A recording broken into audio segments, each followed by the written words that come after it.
there's many things that I read about Islam that I guess provided a plausible answer.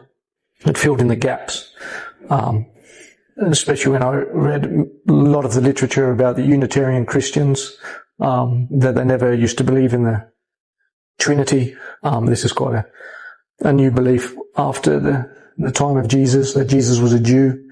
He worshipped in synagogues. He wouldn't have known about Christianity as a person. He wouldn't have heard this term. So all these things may be a surprise to someone hearing it for the first time, but it's not a surprise to Islam. For the last 1400 years, we've known that, most Muslims would know in depth more about Christianity than many Christians themselves.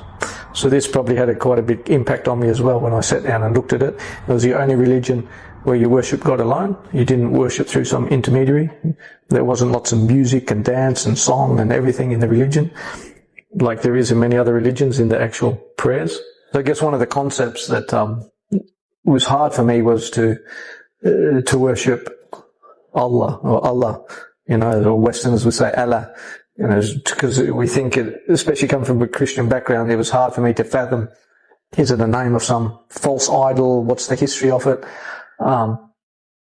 Now, when the realization came that Muslims can just raise their hands and, dear Creator, the person who created me, dear God of Jesus, dear God of Moses, this, I guess, made it easy for me in the beginning to come to fathom with the term Allah, because I guess when I was growing up and there was a bit of media around, the conflicts that were happening in the Middle East at the time, and we used to hear people chanting out Allahu Akbar and all these foreign terms. It was quite hard, I guess. So for me, I used to focus on the fact that we are just worshipping God.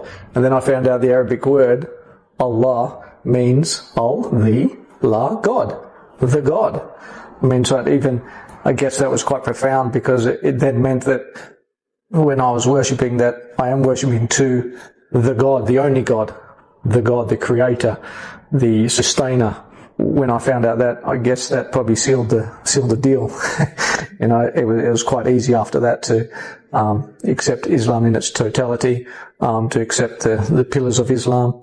So after 4 years probably of studying and debating and analysing and trying to prove Islam was a false religion, I could only but accept Islam as the true religion, and that the Prophet Muhammad ﷺ was sent to all of mankind as the last and final messenger.